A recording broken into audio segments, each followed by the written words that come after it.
اللهم صل على سيدنا ومولانا محمد وبارك وسلم صلاة وسلام عليك يا رسول الله صلى الله تعالى عليه وسلم. اعوذ بالله من الشيطان الرجيم. بسم الله الرحمن الرحيم. وإذا قرئ القرآن فاستمعوا له وأنصتوا لعلكم ترحمون. اور جب قرآن پڑھا جائے تو اسے کان لگا کر سنو اور خاموش رہو کہ تم پر رحم ہو. اس آیت کریمہ میں اللہ تبارک و تعالیٰ نے تلاوت قرآن کے وقت قرآن شریف کو غور سے سننے اور سنتے وقت بالکل خاموش رہنے، کسی طریقے کا کلام نہ کرنے، حرکت نہ کرنے کا حکم دیا، اور ساتھ ہی اس کا بدلہ بھی ارشاد فرمایا کہ اس کے بدلے میں تم پر رحم کیا جائے گا، اللہ تعالیٰ کی رحمت تمہارے اوپر نازل ہوگی. اس آیت کریمہ کا شان نزول یہ ہے کہ ایک مرتبہ حضور صلی اللہ تعالیٰ علیہ وسلم نماز پڑھا رہے تھے تو آپ کے پیچھے ایک انصاری صحابی نے تلاوت کی زور سے. تو اللہ تبارک و تعالیٰ نے پھر یہ آیت کریمہ نازل فرمائی کہ جب قرآن پڑھا جائے تو قرآن کو غور سے سنو اور خاموش رہو. یہ بات ذہن نشی رہے کہ ابتدائے اسلام میں دوران نماز کلام بھی کرنا جائز تھا اور تلاوت بھی کرنا جائز تھا، چاہے امام کے پیچھے نماز پڑھ رہے ہو بات کر سکتے تھے. لیکن اللہ تبارک و تعالیٰ نے آیت نازل فرمائی وَقُومُوا لِلَّهِ قَانِتِينَ، اور اللہ تعالیٰ کی بارگاہ میں عجز و نیاز کے ساتھ سر جھکا کر ادب کے ساتھ جو ہے کھڑے ہو جاؤ، تضرع و زاری کے ساتھ کھڑے ہو جاؤ. آیت کریمہ کا مفہوم ہے.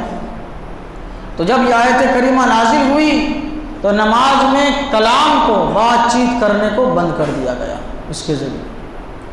لیکن پیچھے امام کے قرأت ابھی بھی جاری تھی.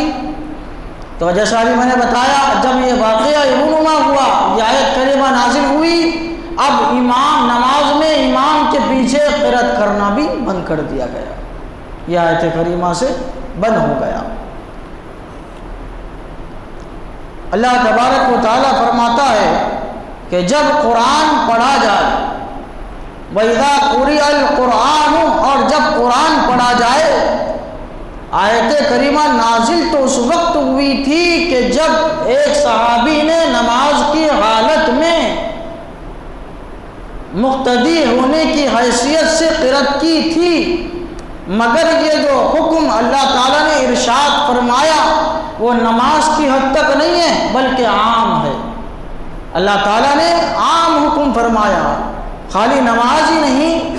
وَإِذَا قُرِئَ الْقُرْآنُ، جب بھی قرآن پڑھا جائے، خالی نماز ہی نہیں بلکہ اللہ تعالیٰ فرماتا ہے وَإِذَا قُرِئَ الْقُرْآنُ، جب بھی قرآن پڑھا جائے، یعنی نماز کے علاوہ جب بھی قرآن شریف کی تلاوت ہو، یا نماز میں ہو یا نماز کے باہر ہو، خارج نماز میں ہو، بہرحال جب تلاوت قرآن ہو تو پھر آپ کو خاموش رہنا اور غور سے تلاوت کو سننا جو ہے یہ واجب ہے. اب آپ دیکھیے اس سے کئی سارے مسائل مفسرین کرام نے نکالے، فقہاء کرام نے. اللہ تعالیٰ نے کیا فرمایا، جب قرآن پڑھا جائے، یعنی موجودہ حالت میں جب قرآن پڑھا جائے، تو فقہاء کرام اسی سے مسئلہ نکالتے ہوئے ارشاد فرماتے ہیں کہ دیکھو اللہ تعالیٰ فرما رہا ہے جب قرآن پڑھا جائے تو اگر کوئی شخص ریکارڈنگ سن رہا ہے قرآن شریف کی، اگر کوئی شخص قرآن شریف کی ریکارڈنگ سن رہا ہے تو وہ ریکارڈنگ اگر وہ سن رہا ہے تو وہ بظاہر قرآن شریف کی جو تلاوت ہو رہی ہے موجودہ حالت میں نہیں ہو رہی. کوئی پڑھنے والا انسان موجودہ حالت میں جو ہے قرآن شریف نہیں پڑھا، کبھی وہ کسی نے پڑھا، وہ ریکارڈ ہوا، وہ ریکارڈنگ جو ہے وہ چل رہی ہے.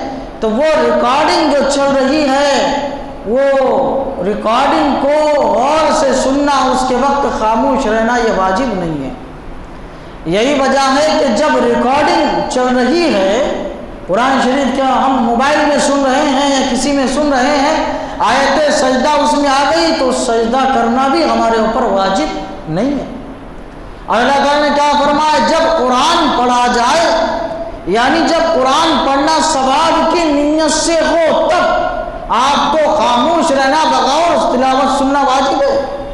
لیکن اگر کوئی ثواب کی نیت سے نہیں پڑھا، مثال کے طور پہ کوئی بچہ حافظ بن رہا ہے یا کوئی شخص حافظ بن رہا ہے، حافظ بننے کے لیے وہ اپنے تلاوت قرآن کی مشق کر رہا ہے، بار بار پڑھ رہا ہے، تو استاد کیا کرتے ہیں، ایک بچے کو سامنے، ایک بچے کو دائیں، ایک بچے کو بائیں، ارد گرد سارے بچوں کو اپنے بٹھا لیتے ہیں اور سب سے قرآن شریف کی تلاوت کو سنتے ہیں۔ تو یہ ثواب کی نیت سے نہیں ہوتا ہے، یہ یاد کرنے کی نیت سے ہوتا ہے۔ اس لیے یہ جب قرآن شریف جو پڑھا جاتا ہے، سب کا قرآن شریف غور سے سننا اور خاموش رہنا یہ واجب نہیں ہوتا، کیونکہ یہ ثواب کی نیت سے نہیں ہے۔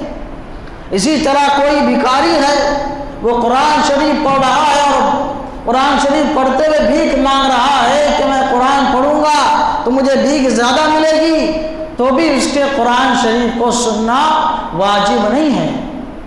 لیکن جو ہے بھکاری کو روکا جائے گا کہ تم قرآن شریف کو استعمال نہیں کر سکتے مال دنیا حاصل کرنے کے لیے، یہ قرآن شریف کی بے حرمتی ہے، اس لیے تم جو ہے قرآن شریف نہیں پڑھ سکتے، بھیک مانگتے، اس کو روکا جائے گا۔ اگرچہ واجب نہیں ہے سننا، لیکن اگر کوئی پڑھ رہا ہے تو اس کو روکا جائے گا۔ تو الغرض یہ کہ اس سے بہت سارے مسائل نکلتے ہیں۔ اللہ تعالیٰ فرماتا ہے اور جب قرآن پڑھا جائے ثواب کی نیت سے، فاستمعوا لہ، تو اسے کان لگا کر سنو، یعنی غور سے سنو۔ جب قرآن شریف پڑھا جا رہا ہے دل لگا کے سنو، ذہن کو حاضر رکھ کے سنو، دل بٹا کے نہ سنو۔ یعنی قرآن شریف تو پڑھا جا رہا ہے لیکن ہمارا دل کہیں اور ہے، ایسا نہیں ہونا چاہیے۔ اللہ تعالیٰ فرما رہے ہیں غور سے قرآن شریف سنو۔ اب آپ کوئی تلاوت کر رہا ہے اور آپ سن بھی رہے ہیں، لیکن کسی نے کچھ حرکت کر دی، تو حرکت کرتے آئے کوئی تو آپ اس کو روکتے ہیں، اس کو ٹوکتے ہیں یا اس کو بھگاتے ہیں یا کچھ کرتے ہیں، تو اللہ تعالیٰ فرماتا ہے وَأَنصِتُوا، اور خاموش بھی رہو۔ قرآن شریف جب پڑھا جائے غور سے سنو اور خاموش رہو۔ عربی میں خاموش رہنے کے لیے دو لفظ آتے ہیں، ایک آتا ہے سکوت اور ایک آتا ہے نصوت۔ سکوت مطلق خاموشی کو بولتے ہیں، چاہے کسی کی بات سننے کے لیے خاموش رہا جائے یا یوں ہی خاموش رہا جائے، اس کو سکوت بولتے ہیں۔ لیکن جب کسی کی بات غور سے سننے کے لیے خاموش رہا جائے اس کو نصوت بولتے ہیں۔ اور اللہ تعالیٰ فرماتا ہے وَأَنصِتُوا، قرآن شریف غور سے سننے کے لیے خاموش رہو۔ اس کا نتیجہ کیا رہے گا؟ اللہ تعالیٰ فرماتا ہے لَعَلَّكُمْ تُرْحَمُونَ، تاکہ تم پر رحم ہو۔ قرآن شریف پڑھنے کی، سننے کی جو فضیلت ہے احادیث میں وارد ہے، یہ اسی وقت حاصل ہوگی جب ہم قرآن شریف کو اس کے آداب کے ساتھ سماعت کریں گے۔ اس کے جو احکامات بتائے گئے ہیں قرآن شریف کے سننے کے، ان احکامات کے ساتھ، ان آداب کے ساتھ، ان لوازمات کے ساتھ جب ہم قرآن شریف سنیں گے، پڑھیں گے، تب اللہ تبارک و تعالیٰ کی جانب سے ہم پر رحم ہوگا، اس کا فضل ہوگا، اس کا کرم ہوگا۔ تو اس آیت کریمہ سے واضح ہو گیا کہ جب بھی قرآن شریف پڑھا جائے تو غور سے سننا اور خاموش رہنا یہ واجب ہے۔ نماز جب انسان پڑھتا ہے، چاہے جہری نماز ہو یا سری نماز، جہری نماز جس میں بلند آواز سے قرأت کی جاتی ہے، فجر، مغرب، عشاء، اس میں بلند آواز سے قرأت ہوتی ہے، اس کو جہری نماز کہتے ہیں۔ سری نماز جس میں آہستہ سے قرأت ہوتی ہے، ظہر عصر ہے، اس میں آہستہ سے قرأت ہوتی ہے، جو بھی نماز ہے جماعت کے ساتھ جب ہم پڑھتے ہیں تو جب امام قرأت کرے، چاہے ہمیں سنائی دے یا نہ دے، جب ہم امام کے پیچھے ہیں تو ہم کو خاموش رہنا یہ واجب ہے۔ ہم اپنی امام صاحب سورہ فاتحہ پڑھ رہے ہیں، ان کے ساتھ ساتھ سورہ فاتحہ نہیں پڑھ سکتے۔ امام صاحب سورہ فاتحہ پڑھ کے خاموش ہو گئے، ہم سورہ فاتحہ پڑھے نہیں پڑھ سکتے۔ امام صاحب کوئی سورہ فاتحہ کے بعد سورہ پڑھ رہے ہیں، ہم نہیں پڑھ سکتے۔ ایک وجہ تو یہی ہے، ایک دلیل کہ میں نے ابھی آیت کریمہ جو پڑھ کے سنائی وہ دلیل ہے، اور حدیث کئی ساری ایسی ہے کہ جس میں امام کے پیچھے قرأت کرنے سے منع فرمایا گیا۔ حضور صلی اللہ تعالی علیہ وسلم ارشاد فرماتے وہ مقتدی کہ جس کے لیے امام ہو تو اس کو چاہیے کہ قرأت نہ کرے، کیونکہ امام کی قرأت ہی مقتدی کی قرأت ہے۔ یہ حضور صلی اللہ تعالی علیہ وسلم نے ارشاد فرمایا۔ اور ایک دوسری حدیث پاک میں ہے، حضور صلی اللہ علیہ وسلم ارشاد فرماتے ہیں امام اسی کے لیے ہے کہ اس کی پیروی کی جائے، جب امام تکبیر کہے تم بھی تکبیر کہو، اور جب امام قرأت کرے تو تم خاموش رہو۔ یہ حضور صلی اللہ تعالی علیہ وسلم نے فرمایا۔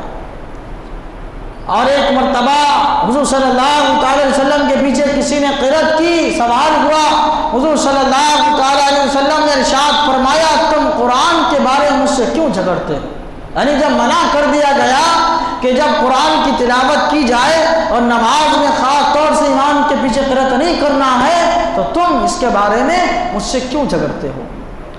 حضرت امام شعبی رضی اللہ تعالیٰ بڑے محدث گزرے ہیں، وہ فرماتے ہیں میں نے 70 بدری صحابہ کرام جو جنگ بدر میں شامل ہوئے تھے ان سے میں نے ملاقات کی اور سب نے امام کے پیچھے قرأت کرنے سے منع فرمایا۔ حضرت زید رضی اللہ تعالیٰ عنہ یہ صحابی رسول ہے، وہ فرمایا کرتے تھے جو امام کے پیچھے قرأت کرتا ہے اس کی نماز ہی نہیں ہوتی۔ یہ جو صحابی رسول فرماتے تھے۔ حضرت امام اعظم ابو حنیفہ رحمۃ اللہ علیہ سے ایک مناظرہ ہوا، آپ نے ایسے عقلی دلائل پیش کیے کہ اسی پر عقلی دلائل پر ہی مناظرہ ختم ہو گیا۔ حضرت سے سوال ہوا امام کے پیچھے جو ہے قرأت کی جائے، حضرت نے عقلی دلائل دیے کہ امام کے پیچھے قرأت کیسے کی جائے، امام کے پیچھے قرأت فرض نہیں ہے۔ اب آپ نے فرمایا کہ امام کے پیچھے قرأت فرض نہیں ہے، دیکھو تم کیسے دیکھو کہ جب مقتدی امام کو اس حالت میں پالے کہ وہ رکوع میں ہو اور رکوع میں شامل ہو گیا تو بتاؤ کہ جس رکعت کے رکوع میں شامل ہوا وہ رکعت اس کی مکمل ہوئی کہ نہیں ہوئی؟ وہ رکعت کو اس نے پایا کہ نہیں پایا؟ دوسری رکعت میں کوئی شامل ہوا یا پہلی رکعت کے رکوع میں کوئی شامل ہوا تو پہلی رکعت کے رکوع میں جب شامل ہوا تو ایسے ہی ہے جیسے کہ پوری نماز میں وہ شامل ہوا۔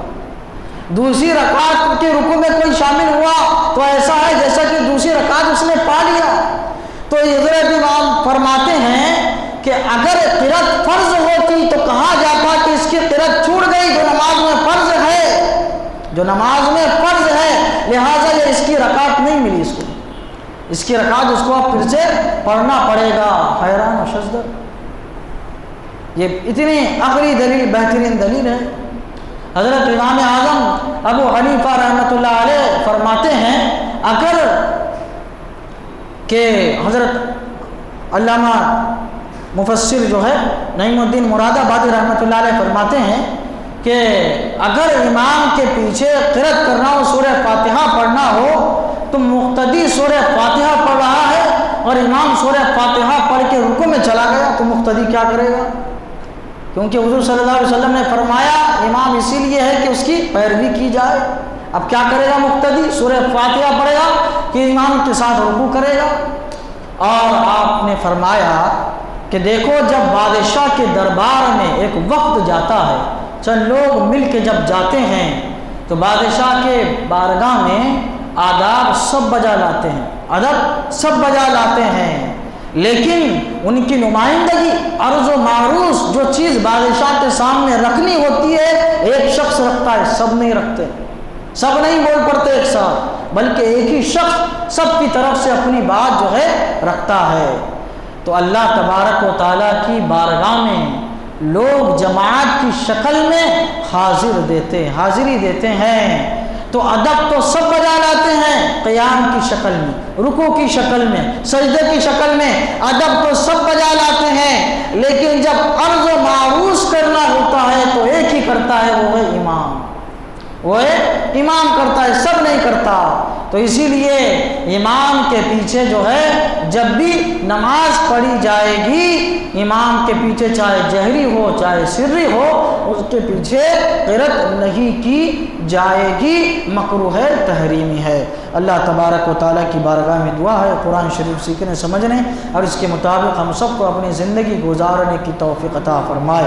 اشہد ان لا الہ الا اللہ واشہد ان محمدا عبدہ ورسولہ وصلی اللہ تعالی علی سیدنا محمد وعلی آلہ وصحبہ برحمتک یا ارحم الراحمین۔